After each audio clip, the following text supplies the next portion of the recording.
Welcome to Globally Speaking, your program that explores everything and anything to do with language localization. Are you ready to dive into the most critical issues impacting global brands today? Globally Speaking is designed to educate, inform, and challenge everyone who's engaged in global communications.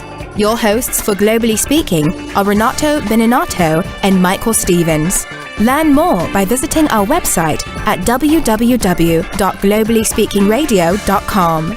And now, here are Renato and Michael.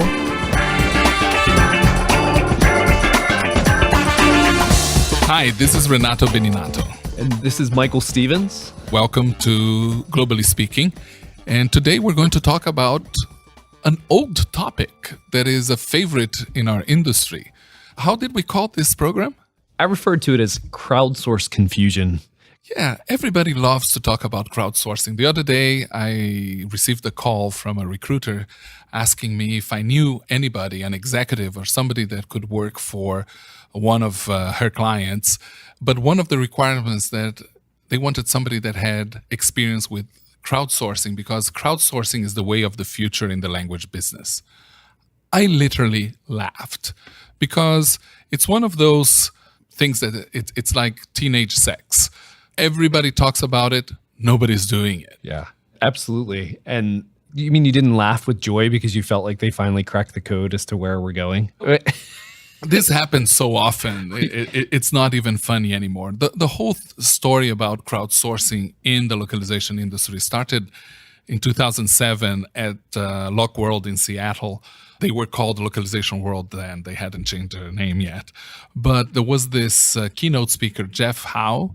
He had written an article in Wired magazine in 2006 who set this whole movement of the idea of crowdsourcing that was actually based on an earlier book called The Wisdom of the Crowds, which is a fantastic book. I strongly recommend that you read if you haven't read it. And he starts with, isn't it the jelly jar principle? Absolutely, That's yes. where they had a county fair, and the idea is everybody guesses how many... It wasn't actually a jelly jar. It was a bull. And they had to guess the weight of the bull. Same concept. Yes. But you're guessing the weight of the bull, and the person who gets the closest wins a prize. The I don't know. What do they call them? Colorado oysters? They win some kind of surprise. Rocky Mountain oysters. That's it. So they guess the weight of the bull, and while the guesses that are the furthest off are way, way off, when you take a certain statistical percentage... Yeah, the average. But you have to have a statistically relevant group who guess. It actually comes out pretty close to what the bull's actual weight is. Yes. So the whole idea of the wisdom of the crowds is that all of us know more than any one of us individually.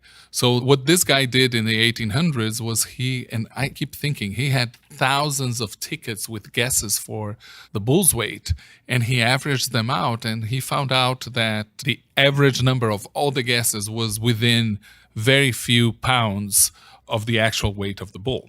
So this whole idea of the crowd knows best, and that if you bring enough people together to find oil fields, to find cancer in certain images. It didn't work with the Malaysian airplane. They tried to use crowdsourcing to find the location of the airplane. It didn't work in that case. But anyway, this was brought into the language industry after this presentation at Localization World. And another element of confusion, and that has had a lot of interesting repercussions in the language business, is that crowdsourced work is done by non-experts. So when you want to find oil, you don't need to have seismic engineers and petroleum experts to find new fields of oil. You can have a mixture of plumbers and GI specialists, people who understand fluids, to go to that.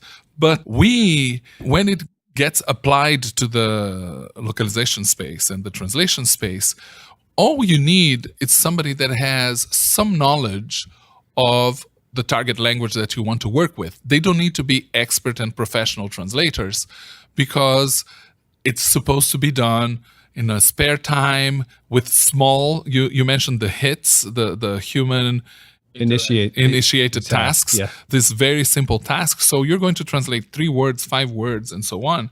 So there was a big controversy, I think around 2009, 2010 with LinkedIn. I was thinking of the same thing. Like that lesson had to be learned the hard way, that you're not asking professionals to do stuff for free.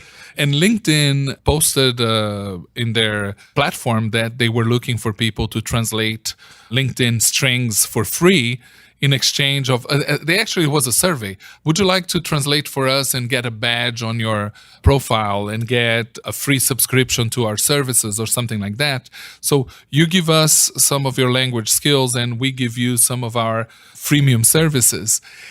And there was this backlash. It ended up with a letter to Time magazine and people really getting very angry, translators getting very angry, because how could LinkedIn, a company that has so much money, try to get translations for free? Yeah, and I still get a little confused by the outrage that was there, because I think the line for LinkedIn benefiting for profit from free activity of professionals is much clearer.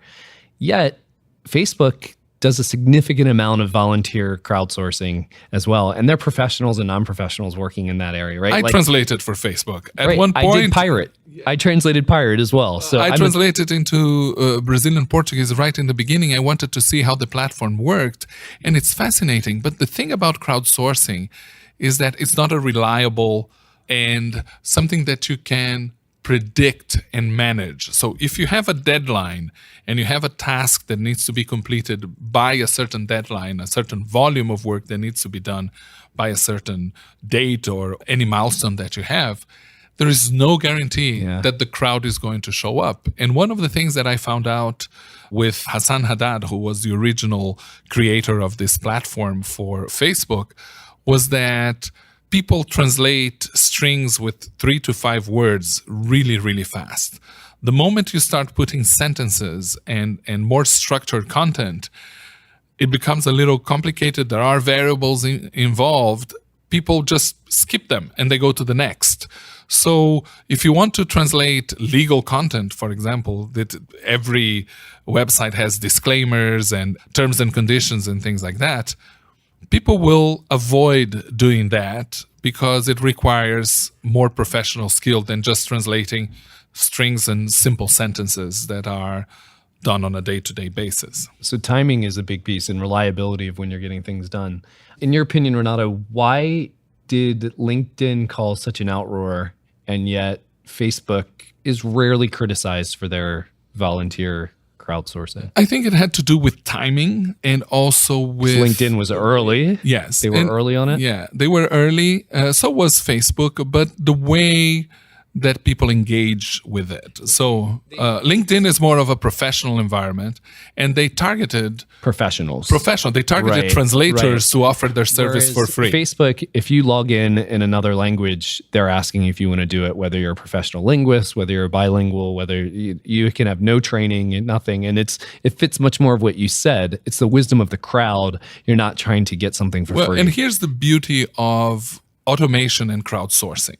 Right? So Facebook doesn't pay their volunteers to translate, but they have a platform where people can go, anybody can go. You can go there today and select your language and volunteer to start translating for them. And they're going to give you, there's a leaderboard. You can have your picture show up in the leaderboard. It's really cool.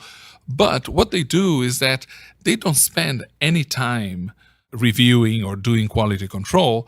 What happens is that you translate that content, you save, and then they ask other people in the community to review that content. So let's say if 5 people review the content and approve it, they put a like button on it. If there are 10, or I don't know what is the algorithm, how many people are required to approve it, if the majority says, yes, it's good, and one person says, no, it's bad, they assume that it's good and they take it forward. Yeah. They are only going to have a control process when half of the people say it's good and half of the people say it's bad. So they're going to send it to a professional linguist and say, please referee this dispute and find what is the best solution. So you manage, which is the beauty of management today in the language business. What you want to do is not manage the whole process, is manage by exception. You look at the things that don't meet the norm. Yeah, and so the costs differ when it comes to crowdsourcing. You may be getting a volunteer group to do the work, and you're lucky if you're a company who can do that. Or you may be paying less for each task than you would if you're paying a professional company. But you have to build in some automations. Otherwise, you're going to be spending all your time weeding out cheaters, trying to find people who are just putting garbage in just to get paid. Like, you really waste time. So you're going to spend some money and make some investment in the automation to clean it up. Well, that's the other myth, is that crowdsourcing is free. It's not. It's not. It's not, Michael. I'm so sorry to disappoint you. But crowdsourcing requires management on your side. It requires a technical infrastructure. It requires technology. It requires a subscription to Amazon Turkers. It requires, Lingotech is a company that has a technology platform for crowdsourcing. Several vendors, Lionbridge, We Localize, have crowdsourcing solutions. But this is not a service that is profitable for the language service providers. It's just a service that is provided to the client as part of the service stack that you provide. So you will provide very professional transcreation services. You will provide traditional translation language services. And if the client wants crowdsourcing, you'll provide crowdsourcing. If they want you to wash their feet every Thursday, You do it. You're a service company. It's a service company. You will do that too. Yeah, one of the people who I've read some of his articles, he teaches at University of Pennsylvania, and it's Chris Callison-Birch. Chris lays out some of how the algorithms work. If you have, two people do it and you have A and B, you're out to try to find one that matches A. And until you get that point, you can't eliminate whether the crowd has said it is good or not and verified it. He goes into detail as to how those mechanics play out in crowdsourcing.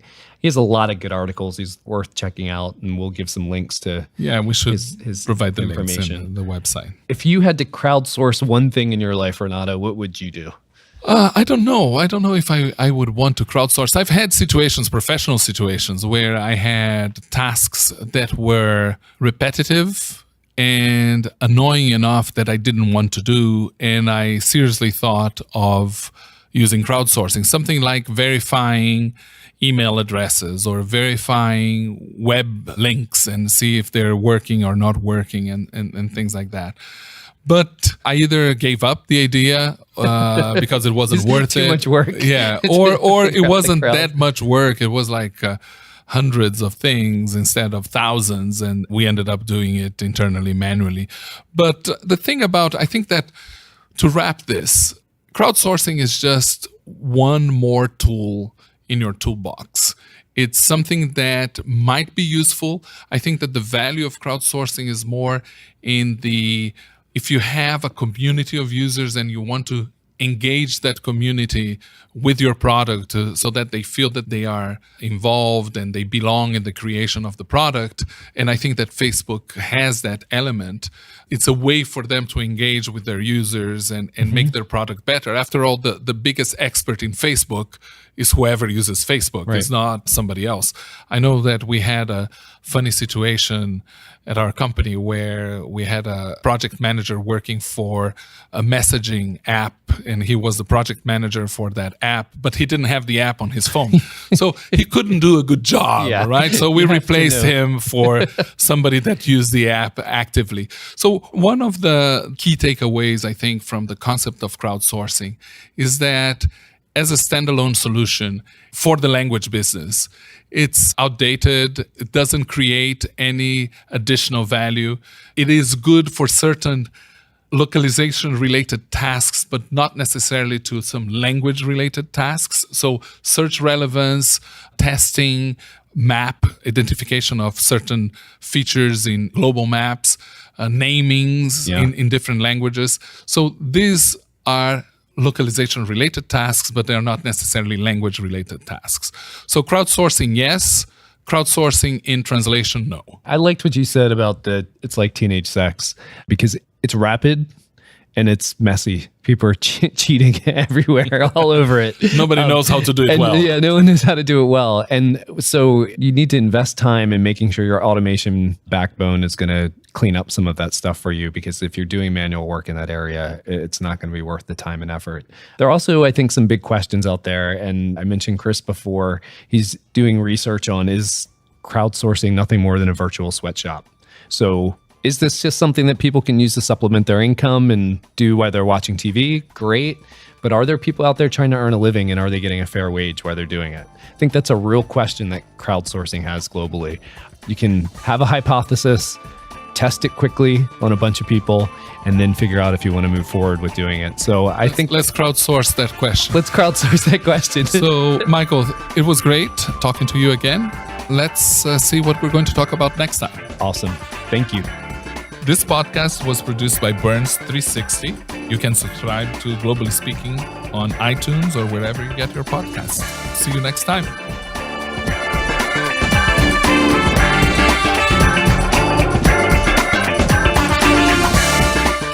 Thank you for listening to Globally Speaking, brought to you by Moravia. We'd like to hear your comments, suggestions, and feedback. So until next time, please visit online at www.globallyspeakingradio.com.